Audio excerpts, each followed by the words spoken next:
Berpikir komputasional itu kedengarannya keren, tapi sebenarnya kita sering melakukannya setiap hari. Dari cara nyeduh teh yang benar, sampai milih jalan tikus buat ke sekolah. Di video kali ini, kita akan bedah 3 simulasi menarik, yaitu robot pembuat teh, teka-teki menyeberangkan hewan, dan rahasia jalur terpendek. Siap buat asal otak? Langsung aja ke videonya. Lanjut ke inti materi, saya ingin menjelaskan tentang algoritma dan pemrograman. Apa yang dimaksud dengan algoritma? Algoritma adalah urutan langkah-langkah logis dan sistematis untuk memecahkan suatu masalah. Sederhananya, seperti resep makanan, ada daftar tindakan berurutan yang jika diikuti dengan benar, akan menghasilkan output tertentu. Nah, apa itu pemrograman? Pemrograman adalah proses menerjemahkan algoritma ke dalam bahasa yang dimengerti komputer, sehingga komputer bisa menjalankan instruksi tersebut. Nah, ini ada contoh algoritma memaksa mie instan. Nah, contoh soal dari kasus di bawah. Nah, ini kasus 3 kasus yang akan kita bahas nantinya. Oke. Lanjut ke kasusnya. Oke, kita bakal lanjut ke 3 kasus informatika atau 3 kasus tentang algoritma. Nah, kenapa bajunya kok beda, Bang? Karena yang video kemarin itu, iya, record kemarin. Jadi itu yang video kemarin itu saya record kemarin. Kenapa nggak diselesain kemarin aja recordnya? Karena jujur males, capek ya. Karena PJJ itu tugasnya juga banyak banget, jujur asli. Ya itu, jadi ini record di hari besoknya ya. Ini hari Rabu, saya pakai baju pramuka. Nah, tanpa lama-lama lagi langsung aja ke 3 kasusnya ini, Yeping dulu. Oke, langsung. Jadi ini ada robot pembuat teh. Nah, ini kasus pertama. Oke, di sini ada pertama itu masak air atau bisa disebut sebagai input. Langkah pertama yaitu masak air. Robot itu tidak bisa cuma memutar tombol, tapi sensor di dalamnya harus memastikan apakah ada air dan apakah suhunya sudah mencapai 100 derajat tanpa air panas. Langkah selanjutnya tidak akan bermakna. Nah, ini yang kedua itu masukkan teh atau bisa disebut sebagai inisialisasi. Nah, setelah air siap, robot akan memasukkan teh. Kenapa kantong teh dulu? Ini supaya saat air dituang itu nanti teh langsung terendam sempurna. Ini yang ketiga itu tuangkan air panas atau eksekusi. Nah, ini lihat di gambar ketiga, di sini robot melakukan aksi presisi. Nah, robot harus menghitung debit air agar tidak tumpah dari cangkir. Nah, ini pouring proses ini adalah inti dari perubahan wujud air. Nah, ini yang keempat itu ditunggu atau seduh, atau bisa disebut sebagai logika delay. Nah, ini langkah yang paling sering dilupakan orang. Tunggu dalam pemrograman, kita menyebutnya wait comment. Robot tidak boleh langsung mengaduk. Dia harus memberi jeda waktu agar zat, warna, dan aroma teh menyatu dengan air. Nah, ini yang kelima itu aduk atau output dan finalisasi. Terakhir, aduk. Robot menggerakkan tangannya secara melingkar untuk memastikan rasa tehnya merata atau homogen. Setelah ini, perintah selesai dijalankan. Jadi, apa pelajarannya? Algoritma itu harus runtut.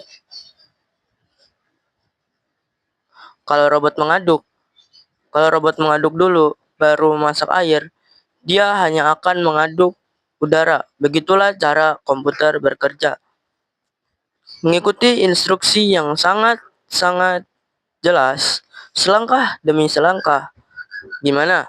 Sekarang sudah paham kan? Kenapa robot butuh algoritma yang detail?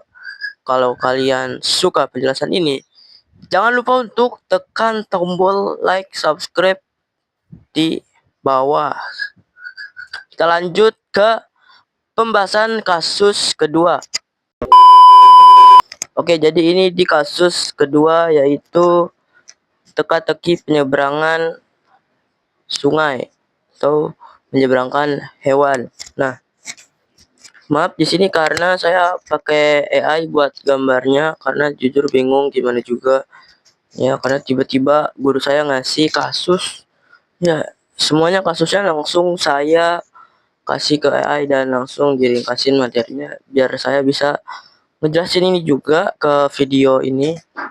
Nah, ini teka-teki penyeberangan sungai. Ini bukan cuma tebak-tebakan biasa yang kompleks atau dalam dunia IT sering disebut dengan constraint satisfaction problem. Nah, di sini aturan mainnya itu bayangin kalian adalah seorang programmer yang harus memindahkan 3 data. Ya, ada serigala, kambing, sayuran. Nah, itu 3 datanya contohnya itu. Nah, melintasi sungai. Tapi ada aturan coding yang ketat. Nah, aturannya apa aja? Di sini buat aturannya yaitu kalau kambing bakalan dimakan sama serigala jika petani pergi.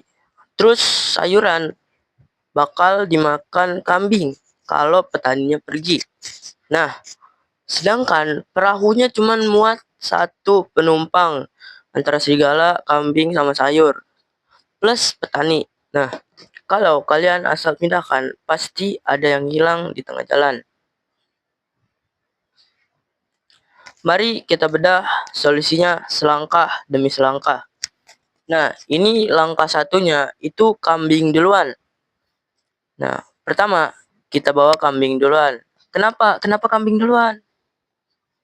Karena kalau kita bawa sayur, serigala makan kambing. Kambing tuh kayak masalah terbesarnya. Jadi kita harus amanin dulu dia di seberang. Nah, ini di langkah 2 dan 3 atau tukar masalah nih. Petani balik kosong, itu langkah kedua. Di langkah kedua ini petani balik kosong. Lalu dia bawa serigala nih di langkah yang ketiga. Nah, di tepi tujuan sekarang ada serigala dan kambing. Bahaya kan? Disinilah kunci algoritmanya. Nih, di langkah 4-nya nih, langkah jenius atau apa sih ini? Nah, di langkah keempatnya nih, bukannya membiarkan serigala memakan kambing, petani melakukan langkah swap. Dia membawa kembali kambing ke tepi awal. Nah, ini di langkah 5 dan 6 atau menyeberangkan sayuran. Nah, ini menyeberangin sayurannya. Kambing diturunin di awal. Lalu petani membawa sayuran ke seberang. Nah, ini langkah kelimanya, petani membawa sayuran ke seberang ya, ini kelihatan. Sekarang sayurannya aman bersama serigala. Karena kan serigala nggak makan sayur. Nah, petani balik lagi sendirian nih, yang langkah ke-6-nya nih. Langkah terakhir tinggal menjemput si kambing yang tadi kita tinggal sebentar. Selesai, semua selamat sampai tujuan. Nah, pelajaran di balik teka-teki ini itu teman-teman dalam dunia komputer, prioritas dan manajemen konflik. Kadang kita harus melakukan langkah yang terlibat seperti mundur, ya tadi yang langkah keempat, agar kita bisa maju tanpa kehilangan apapun. Jadi, algoritma bukan cuma soal maju terus, tapi soal mengatur strategi agar semua data sampai dengan selamat tanpa ada yang dimakan di tengah jalan. Gimana menurut pendapat kalian? Ada cara lain yang lebih cepat? Tulis di kolom komentar. Oke, ini lanjut ke kasus yang ketiga, yaitu rahasia jalur pendek. Jadi di sini saya pakai map Mobile Legends aja biar enak buat ngejelasinnya ya. Karena udah pada paham juga, udah pada sering main Mobile Legends. Nah, jadi di sini itu ada yang namanya node atau titik. Ini node ini itu simpul, turret, jungle camp, dan lain-lain. Yang ini turret semuanya lah, ini buff dan lain. Ya, buff merah, buff ungu itu disebut node. Nah, terus ada edge atau sisi. Ini garis atau jalan yang menghubungkan antar turret, lane, atau jalur tikus di dalam jungle nih. Jalur tikus tuh yang ini nih. Jalur tikus tuh yang itu tuh. Nah, kalau jalur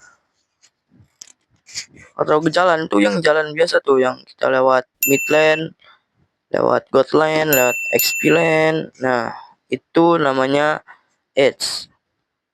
Nah, terus ada bobot jalur atau wave atau cost. Nah, ini adalah inti dari Dijkstra. Jalur terpendek secara visual atau jarak geometris. Nah, belum tentu yang termurah dalam algoritma. Nah, jarak amannya itu melewati lane saat turret kita masih utuh, memiliki bobot rendah, mudah, atau aman. Nah, ini ada hambatannya. Melewati wilayah lawan atau area yang ada turret musuhnya memberikan bobot tinggi karena ada resiko damage atau rintangan yang memperlambat kemajuan. Nah, kecepatan gerak, jalur rumput atau bas atau dinding yang bisa dilompati hero tertentu mengubah perhitungan bobot waktu tempuh tuh. Hero tertentu yang bisa melompati tembok tuh kalau nggak salah Link ya. Terus ini penentuan jalur terpendek atau shortest path. Nah, bagaimana seorang jungler pergi dari base ke arah lord secara paling efisien? Nah, Dijkstra akan menghitung akumulasi bobot dari setiap langkah. Nah, contohnya nih, apakah lebih cepat lewat jalan lurus atau tengah, tapi beresiko dihadang 5 musuh, tuh bobot tak terhingga atau macet, atau lewat memutar melalui jalur hutan yang lebih panjang secara jarak tapi lebih rendah secara hambatan. Nah, yang keempat ini ada konsep visited dan unvisited nodes. Nah, saat algoritma Dijkstra berjalan, ia mencatat titik mana yang sudah diperiksa di dalam game. Ini mirip dengan fog of war, titik yang sudah kita lewati atau yang ada kawan di sana adalah titik yang sudah diketahui nilainya atau disebut visited. Sedangkan area gelap adalah area nilai resiko masih bisa berubah atau unvisited. Nah, ini yang kelima itu iterasi dan update table. Nah, ini dari start mulai dari base biru atau kiri bawah. Cek tetangga itu lihat jalur ke top lane, mid, dan bottom. Nah, pilih yang terkecil. Ambil jalur dengan nilai terkecil, lalu update jarak ke titik berikutnya. Nah, ulangi sampai mencapai kristal merah atau kanan atas. Nah, bayangin kamu adalah Fanny yang ingin melakukan geng. Nih, pakai Fanny melakukan geng. Dijkstra membantumu menentukan apakah melewati blue buff mid lane turtle lebih cepat daripada blue buff jungle atas turtle. Nah, algoritma ini akan menjumlahkan setiap detik atau resiko di setiap titik untuk memberimu rute terbaik. Sekian videonya sampai sini. Mohon maaf kalau ada yang salah atau ada yang kurang.